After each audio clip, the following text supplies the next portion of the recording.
Patrick Battuello is the founder, creator, and author of the blog Horse Racing Wrongs. Thank you for taking the time to join us. Thank you for having me. Patrick, tell us a little bit about how Horse Racing Wrongs started.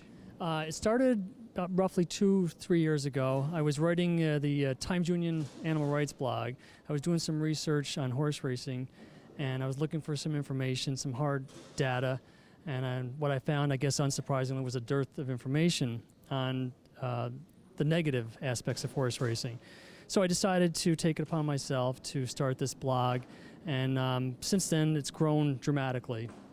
Were you surprised at what you found living in the capital region and seeing how Saratoga is so celebrated and these horses are pampered athletes?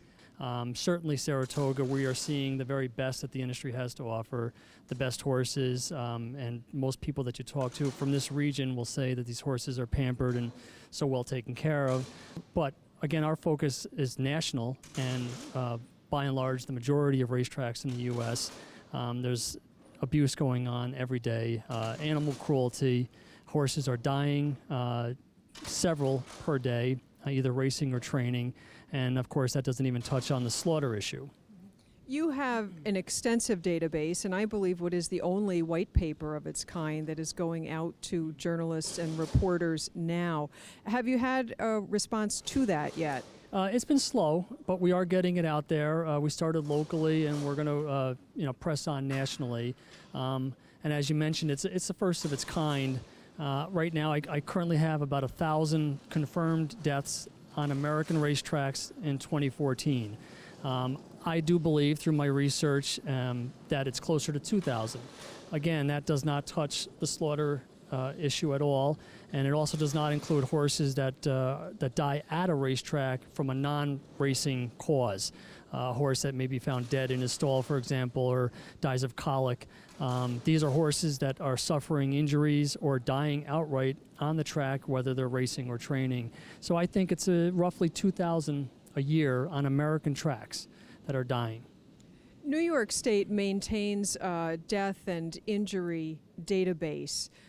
Do other states do that, or how do you find the information and verify deaths? Sure. New York is the only one in the country that has this public database, to its credit.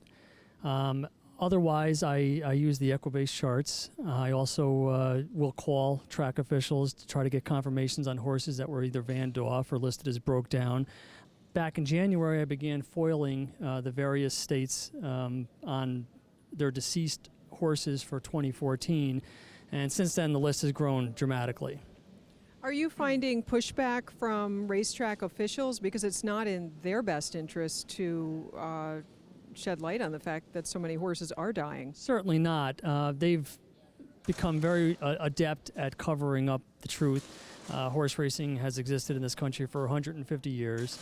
And again, based on its well-known moniker, the Sport of Kings, that's the general impression that the people have, that it's a sport that has these unfortunate accidents. As far as a pushback from officials, not directly. I certainly do hear from angry horse people, trainers, jockeys, racehorse owners whenever I'm calling out the industry. But again, on Horse Racing Wrongs, we are reporting facts, hard, irrefutable information, and there really is no other side to a story of a dead horse.